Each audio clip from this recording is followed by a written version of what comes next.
beloved countrymen. So I am with the press. So what would be the most maybe relevant or pertinent to talk about? Naturally, it would be about press freedom. Press freedom, ang antithesis noon is censorship or outright banning. Just like in the dictatorial countries, autocracy, wala yan. It's anathema, yung press freedom.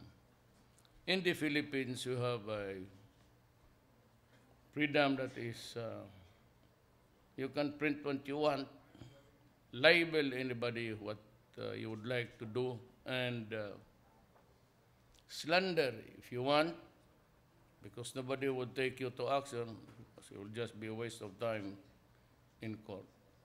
Always sa gobyerno sinasabi sa amin na the balm of clear conscience would erase everything. Though it does not really apply to its truest form, kasi kaming mga binabanatan, may mga anak kami. Ako, okay lang sa akin. I might call me shit or an asshole. But ang walang ano yan, ang inyo, kung baliktarin natin ang inyong mga anak, ang medyo nasasaktan. That's the only problem about natitingin ko. Because as President and all others in public office are public properties. So wala tayong ano niyan. You have to bear it, but there is that fiction that you are elected as president, mayor, governor. But in the end, at the end of the day, it does not really. Nilululog mo yan at your only reward is that you have served your country. And in the estimation of everyone, if you have served well, at least those who know you, maganda. Pero hanggang dyan lang. Now, itong sinasabi ni, I am inviting everyone who wants to know about the extrajudicial killing issue. Ang akin lang, extrajudicial issue is directed at government. It is not directed against an NGO. It is not directed against a civilian. Always, yung issue ng extrajudicial killing is always addressed to the government to take care that the government does not abuse and kill, maim, or silence the press. Yan. Ngayon dito sa atin, walang nagpipigil. The reason why, even if you know that a certain publication that would issue tomorrow will be full of lies and libel and scandal and whatever, you cannot prevent its printing. That is censorship. So that is freedom of the press. If I am a commentator and I go to my station with a prepared of personal and political attacks, official, hindi mo mapigilan ang tao. And they always say, there are laws of libel and slander where you can seek refuge, where you can take some measures of redemption.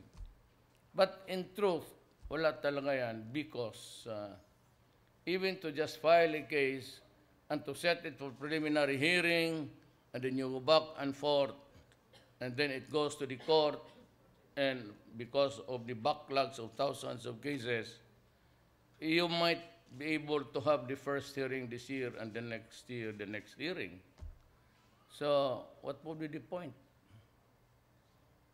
The point is, sabihin mo na lang, well, if that is your truth, fine, believe it.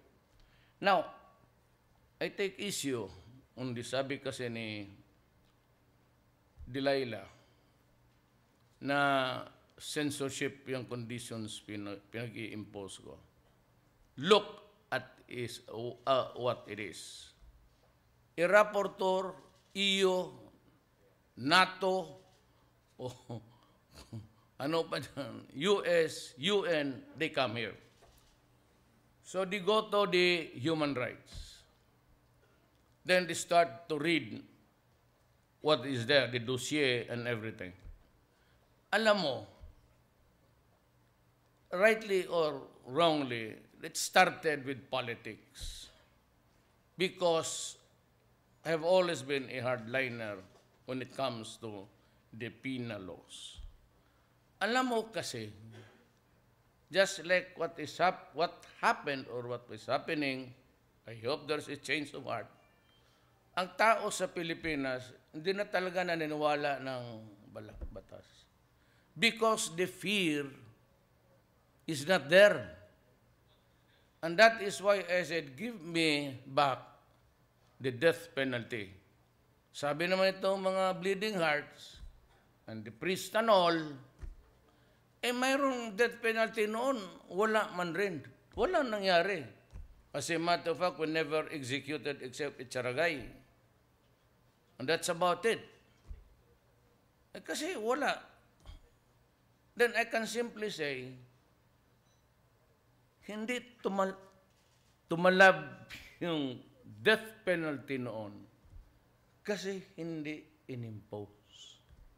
Every president along the way would just say, one, because of the Catholic Church. Second, the bleeding hearts, because only God can kill. Ang problema niya na I ask you, what if there is no God? So we allow the criminals.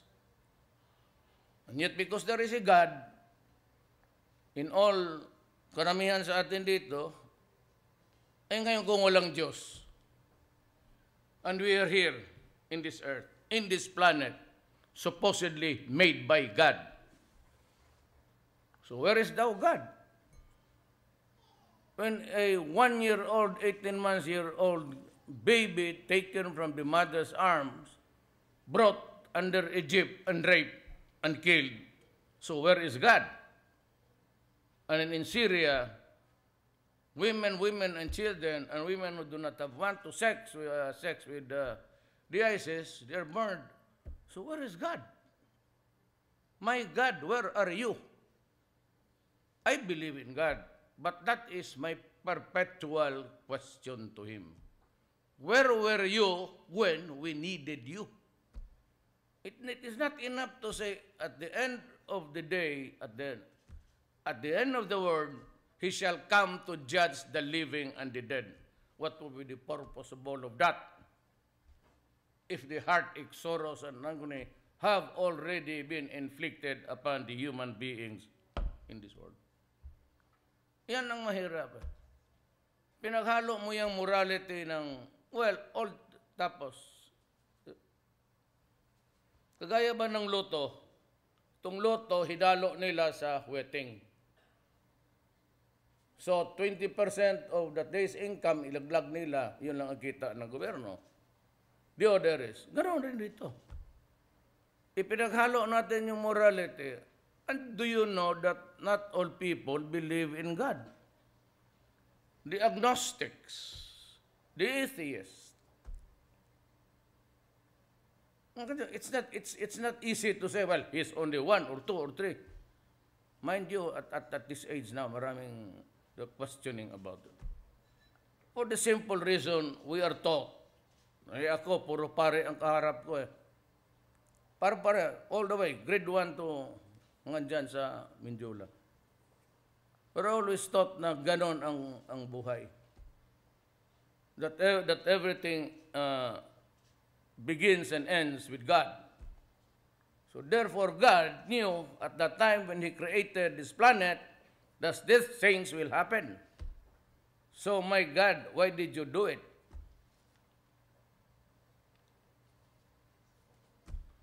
Yung censorship, sinabi ni De Lima, what I'm asking is this. I will submit to all forums in this planet. But she cannot come here and just read the garbage prepared by my political opponent noon. Ayaw ko na lang bastusin kasi he extended his hand in friendship again.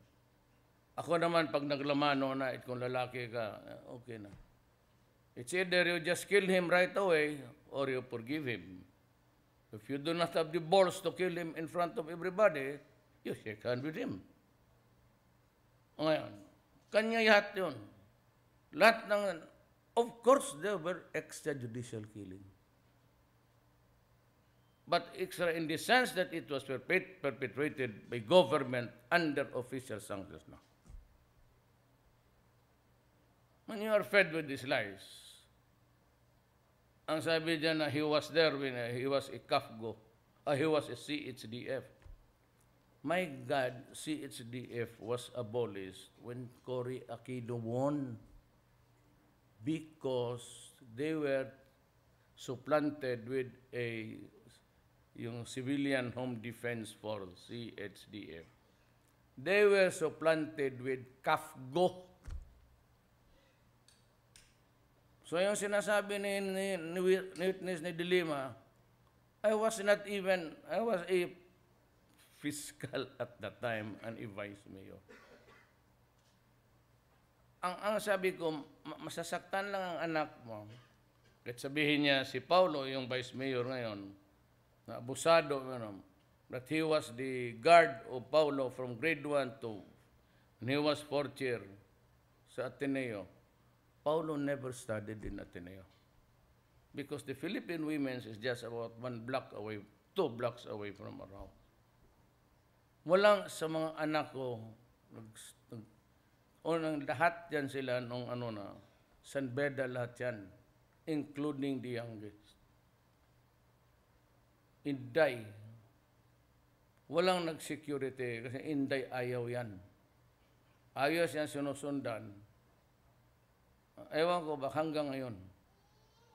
Nag-aawayan sila ng PSG kasi ayaw niya. Simple ayaw niyang ganyan mo siya. Yung youngest, I insisted because maraming karibal. Mga artista pa ang girlfriends. Well, I saw the girl, she was there. Beautiful.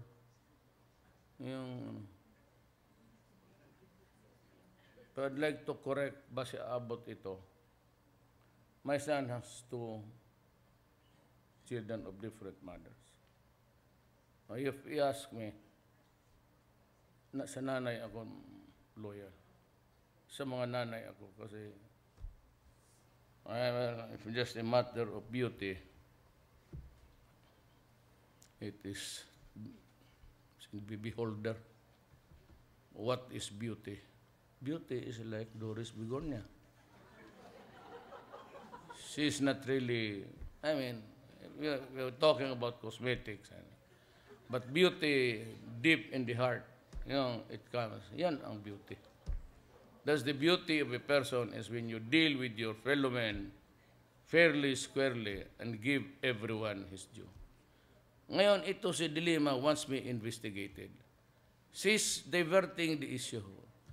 Puro kalukuhan ng maniwala ka ng bato-bato. Mga guys, imagine na CSDF na wala katagal na noon. It was Cory's time, do you remember?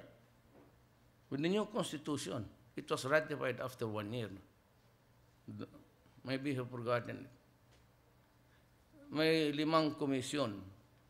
Nagawa sila ng constitution and right after Cory implemented that, including the elections na of local governments. So, ang gusto ko ganito, investigate me, but let us follow the Philippine jurisdictional requirements. Alam mo, pumunta si Alston, I have been investigated by Philip Alston. Noon, pagkatapos we talked, there was no result. And for all the time that I was investigated by the human rights and the rapporteur, nothing came out of it. Then a Secretary of Justice here, and if you have noticed, she kept on hammering at me. And I said, if you have a good case, if the goods are there with you, file a case. Kasi nandiyan na yung witness niya si Matubato. Go ahead. Wala siyang ginawa. Now, nandito na siya, naipit na siya. And I said, I do not ordinarily hinihi ako. But ito si Dilima, she screwed her driver and screwed the nation. Na naipit niya, gusto niya akong idamay. Makukulong man talaga yan siya. Sigurado yan, because of the testimonial evidence. Makukulong ito when everybody says, 5 or 6 would say that they contributed money. So, on a national scale, and even, who brought in the narco politics? It is here already. You elected a senator, kayong mga Pilipino na who was into narco politics, who was being financed from the inside. Huwag na sana yung sa labas. From the convicts inside the prison, financing this candidacy of a senator and winning. What do you call that? Now, the reason why I am objecting to an election sa mga barangay, because that is already narco politics. They have the money and they can always win the elections on the barangay level. Pera-pera lang dyan. Maliit na lugar lang yan. And itong malalaki, the congressman, and no senator, but congressman and judges, I have this, it was at the, pinakita ko sa inyo yon. But sabi ko, I am still validating. Kasi mayroon doon, pag binasa ko sa sa police, i-compare ko sa military, gano'n ko, I could not find the connection. And from the intelligence, Anika, okay, check nito. Pag ginanon ko, as a lawyer, hindi ko makonect. There's an iota of, in this report. Kailangan mo ng, you know, when you go in public and mention the name of a person because he's involved in drugs, you practically destroy his life forever. That's the reason why, bakit hanong katagal. Hindi ako kasi pareho sa inyo hangal na pag may report lang dyan, bira ng bira. No, even without God, the eternal equation of universal justice will catch you up. Yan ang mahirap yan. Ngayon, sabi niya, kasi ang impose ganito, we will do it in our jurisdiction. We will have sanctions. Because what can I do? What is the remedy available to me kung nagsinungaling ka? From my experience, kunin nila yung Human Rights Watch, nung report sa Davao, tapos yung report dito nung presidente na ako, and he will ask me question. Then after that, he will make a report to his commission, then it goes to the assembly. Then it is deliberated. Anong participation mo? Ang kukunin niya na report would be all garbage coming from Dilima. Kung may kaso pa talaga, si Dilima na mismo ang gumanon sa akin. Now, she's passing that responsibility to another forum. And because of the generated, alam mo na,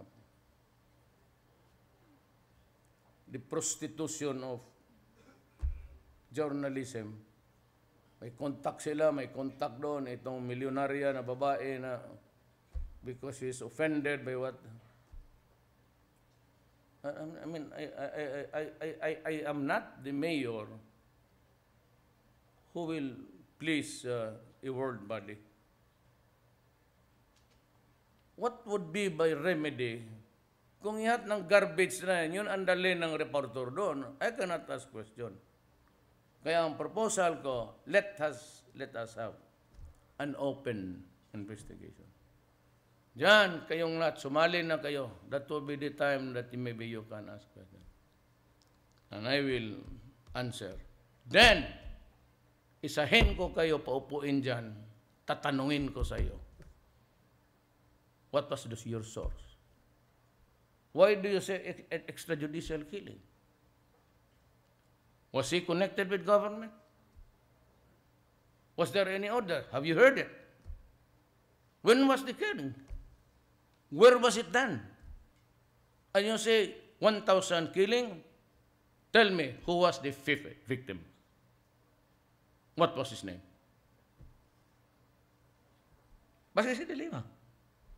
At President Andero.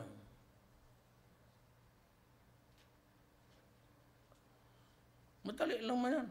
You are a senator. Yes. When you were Secretary of Justice, you admit that you went to Dicobol? You admit that? Yes. Is that the normal work of a Secretary of Justice?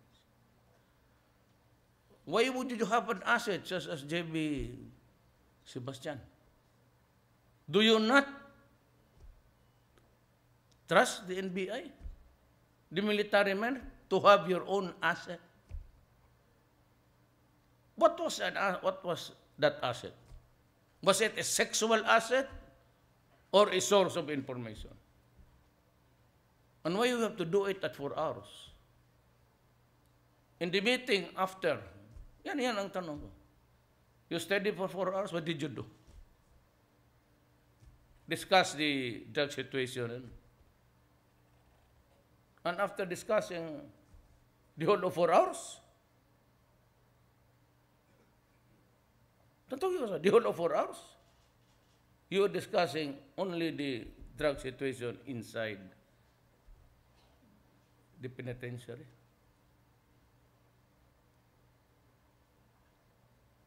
I mean, ko talaga, yan ang gusto ko mangyari. With all this garbage, you sit there and I will ask you. For 4 hours, I'd like to show to you a video. There is a portrayed couple fucking, having sexual intercourse. Who is the man? Of course, you are here. Who is the man portrayed there? Was he the one in the couple or the one who was driving you? O di ba ka, you know, in the search for truth, no holds barred yan. It's an open country.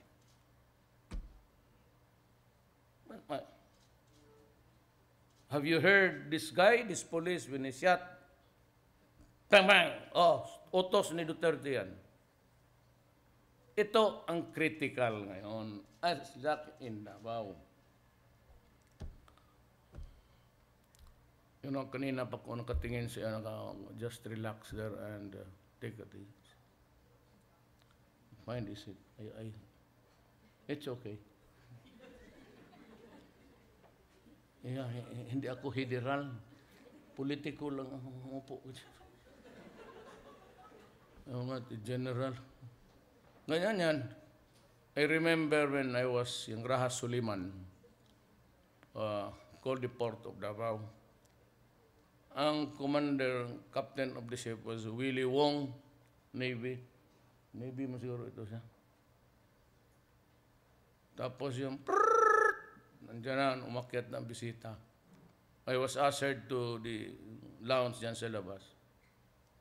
Si Toto Goles, siya yung deputy. Pag-upo namin ni Willie, Admiral, retired, we talked about for 4 hours. Si Toto, nakaganon lang. Tapos sinabihan pa siya, stand straight. Diyan nakaslaut siya. Naging ano yan, FOIC rin. FOIC is the flag officer of yan ang commanding general nila.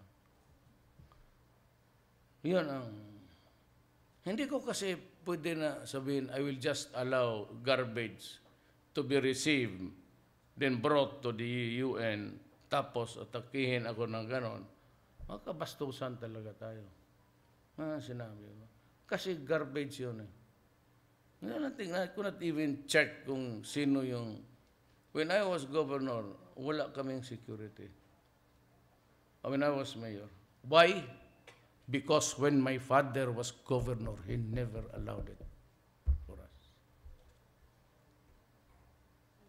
Years 56 to 57, my father was the governor of Davao City. It was only one. He would not even allow us to sit in his car, even if it is parked. Natapos na lang siya sa Asia. I never rode.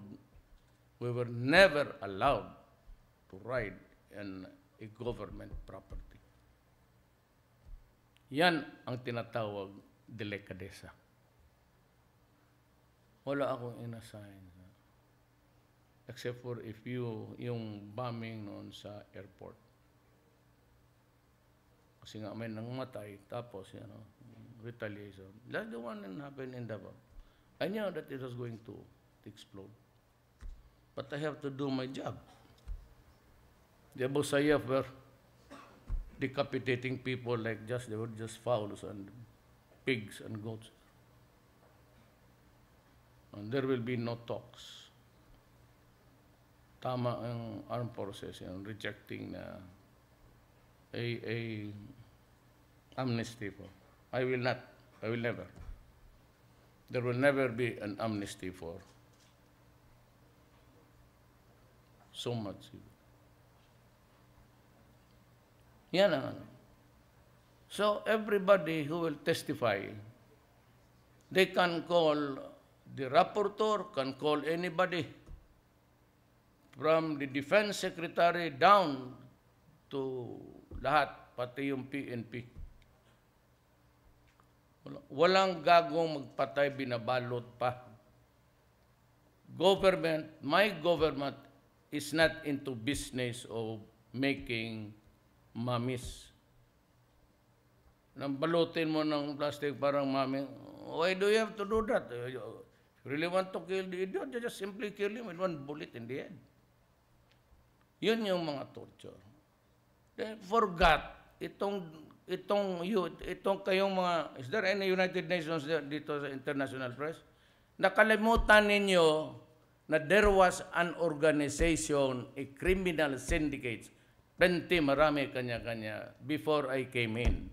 You know very well na ang mga involved, mga pulis, pati mga general, alam ninyo na kung magsalita yung paghuhuli at mag-gather mo isang crowd and they will testify, they will go down to hell. Did you ever think for a moment that these guys are criminals? And you want us now pictured as one? Meron. There are legitimate. At saka ganito, ang bunganga ko is all that matters really. In Davao City, I said to all criminals, go out of my city because if you don't, I will kill you. If you destroy this city, which is making good already, business is now in blossoms, then you fuck it, then we go down again. Kaya sinabi ko, umalis kayo. Totoo yan. Dito pagka-presidente sabi ko, do not, in the campaign, you were there, Doris, lahat ng kampanya nandoon kayo, publish it. Get the tapes and announce it. Huwag ninyong sirain ang bayan ko kasi papatayin ko talaga kayo. Huwag ninyong sirain ang mga anak namin. Do not destroy this generation because I will kill you. Because if I don't interdict now, harshly, I would have compromised the next generation. Anak ninyo, pati mga apo ninyo. because narco-politics is here already. Ang isip na, men judge best when they condemn. Basta lang siya may patay, pag walang suspect ka, extrajudicial killing. Ganyan nangyari sa Davao. Anak ka na. Now, tell me, ito nga si Dilima, pati yung rapporteur, tingin iyo, is there something wrong when you threaten criminals? Ito nga, is there a provision in the penal code of the Philippines, the revised penal code, which says that it would be a criminal for a mayor and a president to threaten criminals? Yan ang mahirap eh. Pagbasa ng gano'n, may nabasa ako doon sa iyo that he has been heard threatening criminals with that if he wins. Kaya sabi ko, stupid. Sabi ko, fool eh. Why? Meron kayong ditong representative. Ask him first before you insult the president. Kasi hindi ako. I am I. But I am not the Republic of the Philippines. Pagka tinitira mo ako, hinihiya mo. Bakit hindi mo tanungin? Could you just a lawyer there and find out if there is really a criminal thing when a mayor, a president? Bakit sila, ang America and Britain, they warned Iraq? I don't know what was that warning. But they went inside Iraq on a pretext, excuse, reason, that there were weapons of mass destruction, only to find out that there was none, and yet they destroyed a nation. Pagka-hipokrito nitong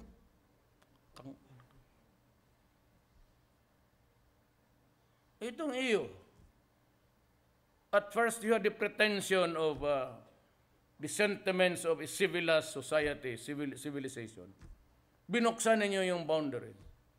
Ngayon nakita kayo, hirap na kayo, lalaki naman ng lupa ninyo, sinirahan ninyo bigla. So, yung inabutan sa sentimento ninyo before your, let me find the word,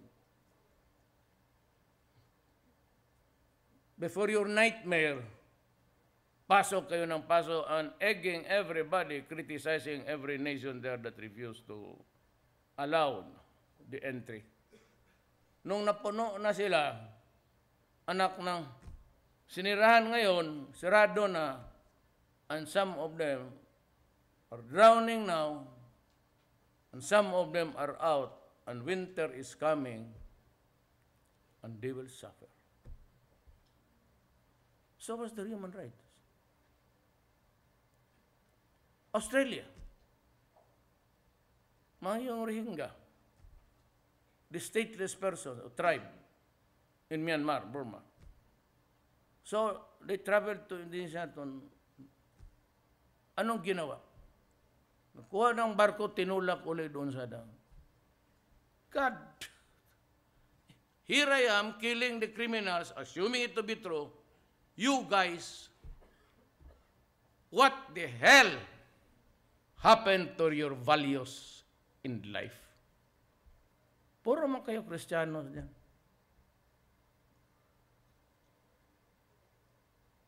Itong mga writers dito, they keep on hammering na takutin before that Obama will ask him, say he must be prepared.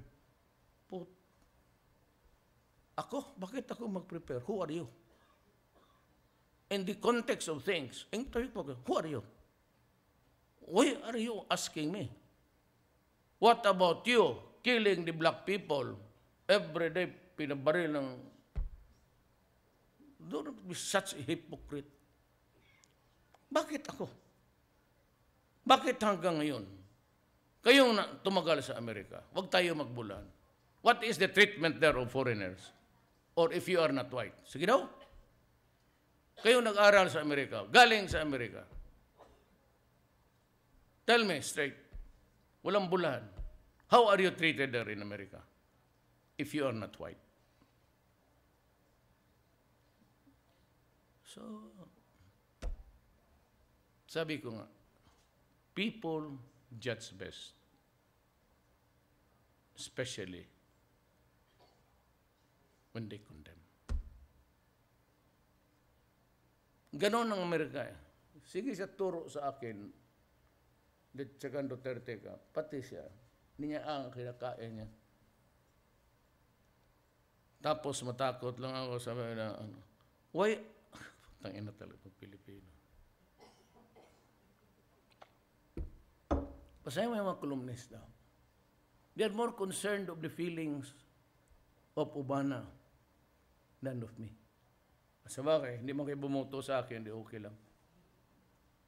Ganito yan eh. Winner takes all dito eh. Kaya nga, in elections here, it is 50 plus 1. If there are 100 million voters, I only get 50 million. And 50 million plus 1 million, I get it. The 49 can suffer whatever is your predilection of pain. Mabuti nagkita. Talagang inaabangan ko kayo. Sabi ko sa prepararyong bards dyan sa... Hindi ko alam kung saan ko kayo ihulog. Yung mga ganon, they cannot take that kind of joke. I always do that. Tanungin mo ang taga Davao. Tanungin mo ang taga Davao kasi I start with a joke and would end a joke. Ganon ako. Kaya ginagawa ko kay Doris. Itong ping-alin nyo sa radyo ng bayan. Yan, gusto ko na rin ngayon. Matagal ko nang hinahanap yan. Buti nakita tayo dito ngayon. Ganon ako. Baski sila, nung tumagal na, nasanay na sila. Sabi ko, have to end. Ladies and gentlemen of the Republic of the Philippines, our problem now is not my mouth. It's drugs numbering about 3 million plus the new surrenderers of 7 million. You cannot help it by just listening to my epithets, my slurs, and my curses. They are nothing. They are but manifestation of the anger inside me. And people who would want to mess up with our life, matagal na tayong independent sa Amerika. Huwag nila akong takutin ng extrajudicial killing.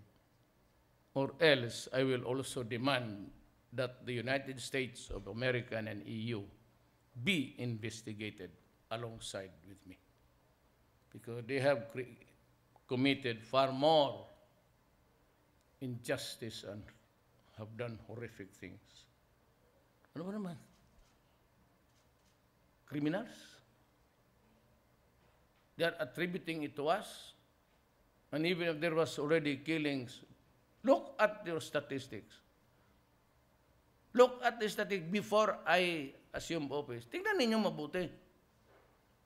Then that would make you a good journalist because you are fair, factual. Bilangin mo. Bilangin mo. And if there were no killings, this is official. I will resign tonight. Come back here.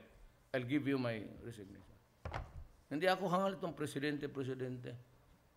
Ayaw ko nga. To tell, ayaw ko.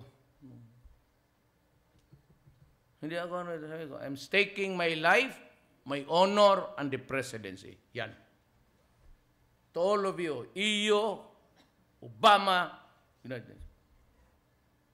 Pinoposta ko, buhay ko, honor ko, pati itong pagka-presidente. Wala akong ilusyon dito. As a matter of fact, well, of course, were it not for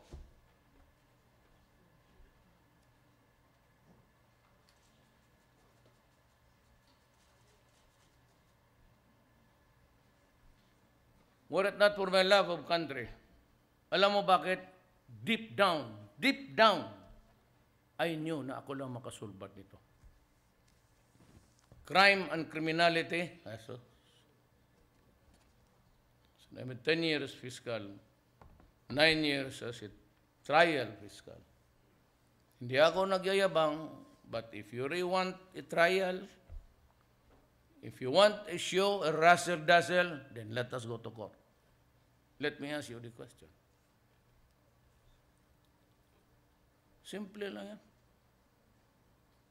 Bigyan ko lang sa kanya, Miss Dilima, I'm kind of a blurred, a vague memory of your persona. Like to, no holds barred. Sabi, objection. Oh, you should be objection. I'm establishing the character of the, is this you? Pumping? So the next question will be drugs. Hinihiya mo ako, di ba kahiyaan tayo? Gusto ko, everybody should be placed under oath. So that if in the end I can establish that you are lying, I can proceed against you for a vindication. Kung makinig ka lang, mag-notes lang kayo, tapos kunin yung garbage ni Dilima, that's bullshit. I'm willing, any and all questions I will answer. Padala mo na yung mga iyo na bright. Mga bobo ito, mga putang ina ito, maniwala ko dyan. But do you think they're really brighter than us? O, come here. Believe ka dyan sa mga author na yan. Ako, author lang sa kulukuhan, pero okay man. It has done me. Rocky, you have something to say? You're about to any question. Yes, Mr. President. Sir. Ano ito si Rocky? Nakilala ito panahon ni Ramos. He's been around. We were on stage. Kung magtanong itong kagaya ninyo, mga walang, siguro, taga-probinsya, saksang, tayo na yung microphone na siguro, you're just thinking about a billion germs dyan, ganoon mo yan, may mahangin, o sa stage kami, di yung lahat ng galing, itong putang, doon sa iyo, tinula ko, ano ka ba, bakit mo ako? Sabi niya, toxic ka. Ligawan ko nga. Toxic ka?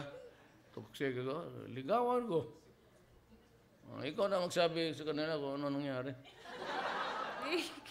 Thank you, Mr. President. Wala na, ano na. Ramos is time. Totoo kasi. Marami mang, sa stage kayo, marami namang presidential guard. So, kita itulak lang. Kung ano ka man. So, bakit? Magtatanong lang. Pero yung sabi ko, yung kagaw niyan, kagaw is germs. Anong kagaw ko? Basta kagaw. Hindi maawak agad kung anong, hindi mag-translate ka agad yung Tagalog. Kung kagaw, germs. Galit, sabi niya, toxic ka. Sabi ko, maganda ka. Ligawan ko nga, da.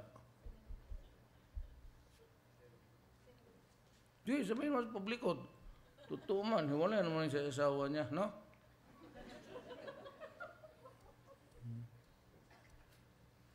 Together again. De. Good boy na. Ano yung asawa ko dyan, sa kabila. Good boy ako. I even want my little girl to study. Yan lang, ha? Problema, ayaw. Lungkot? Lungkot.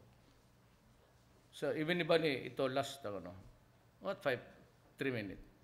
Anybody who wants you to run for the presidency, you want a good answer? Iwasan.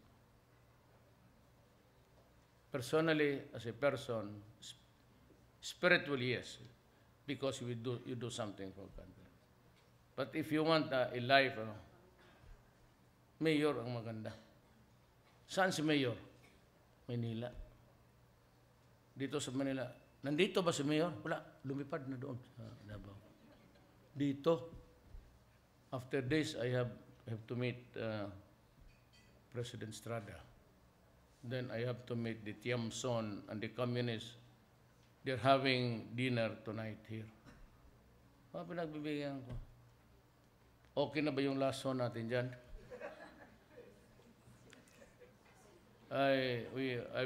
They will break bread with me. Sila lahat, mga komunista. They're going to Oslo. Look, itong kayong mga military, minsan kasi sila, I've heard that there are rumblings about, kasi natural enemy. Marami ring patay military. And I told them, but you know guys, I am a president. I am your commander-in-chief. Yes. That's a title for war. Unfortunately, I am not a wartime president. My main job, my main task is really to seek peace for my land. That's why inuna ko na yan sila. Even before I assumed office, nagkaintindihan na kami mag-usap. Then I went to Murad. Sabi niya, without the BBL, there will be war. Sabi ko, wag. Usap na lang tayo ni Nor. Problem is Nor, murang hinihigop na yung isali na niya yung Abu Sayyaf, which I would like to tell the nation now. No. I will not talk peace with the Abu Sayyaf. Masyado every time you do that, it's like slapping the nation. Hinihiya mo kami. And you did it even during my time. And the last time I was just a child. Hindi naman milyonaryo yung... It's not even odious. I can describe it as despicable. It's really a despicable ideology. Pwede. So balikan ko yan. I will submit to any investigation, provided, why? I will ask them. It's provided in the Constitution. And if they come here, I have the laws, the penal laws, and the Constitution. And I would just tell them, find something here that is wrong where you can be charged. Because if it is not a criminal offense, then any other country cannot term it or cannot categorize it as a crime. I am a citizen of this republic. The crimes and felonies are in our books. If it does not say anything about my criminal liability, you cannot, kung sa inyo, conspiracy, whatever, inyo yan. Before international law, there is the Constitution, which is the bedrock. Kaya tayo, iba-iba ang salita natin. Hindi naman tayo magkapatid, putahe, lahat, even the idiosyncrasies. Yung iba, Moro, yung iba, Igorot. We do not talk. But we are bound by this one. You disregard the flag, the Constitution, there will be trouble. Yan, sabihin ko. Find me a fault there, if there is. Because you have to begin with the criminal laws of my land. Tsaka yung inyo, sauce for the gander is sauce for the goose. Kung lahat ng countries takot sa inyong mga putang ina kayo, ay hindi ako takot sa inyo. You want me to answer? You answer also. We're on the same boat. Bakit kayo, who are you to threaten me? Nasabihin nila more, the standard and mores of the grade lowered us to a BBB borrowing potential then. I have talked to Xi Jinping. I'm going to China. I will open up all avenues of trade and commerce. They can come in. And kung wala pang panahon, because I could not amend the Constitution right now, then I can give them 60 years plus another 60 years. By that time, you won't need your factory here already. Bigyan ko 60 years, renewable for 60 years. Okay, bakit pa sila magbili ng lupa? Para na lang binili ng lupa. By that time, yung gonggong na presidente siguro, ipagbili niya ng lupa. Ayaw ko. Ayaw ko. It's not a matter of opening opportunities. It is not really a matter of to hinder investment. It's a matter of principle for me. That my land should only be for my people. I've been talking with Prime Minister Medvedev. Nag-one-on-one man kami doon. Wala nakaalam noon.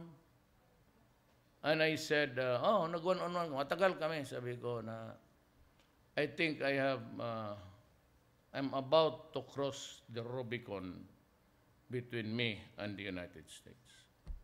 At least for the 6 years. I would need your help in everything. Trade, commerce, and I will open up. Kaya lahat kayo yung lago ako dyan sa communications, even dito sa, I'm surprised because, alam mo, pinutol nila yung shipping Davao, Manila. Alam mo, ang mga taga-probinsya, pag nagpunta yan ng Manila, may mga relatives dito o mga anak nila nag-aral, nagdadala talaga yan. Itlog, manok, pagkain. Ngayon, limitado lang sila isang upuan. Tapos may mga ano pa dyan na pinapalagad even if they suffer from disabilities. Kung gano'n kayo, not in my time. I'm calling all the airlines. That's your obligation. It is not really na magbayad ka pa ng wheelchair. Because when you open to the public and sell tickets, walang sinasabi niya kung ikaw ay walang paa o walang ulo o maakyat sa eroplano, magbayad ka pa. Wala. You provide everything or public convenience. Kailangan. You behave. I have 6 years to go. I'm only there for about 3 months plus. You will be sad. I will see to it that you will be sad. You go bankrupt, I do not care. I'm gonna invite China and Russia put up in your airliner. You observe, not even respect. You observe, not even courtesies.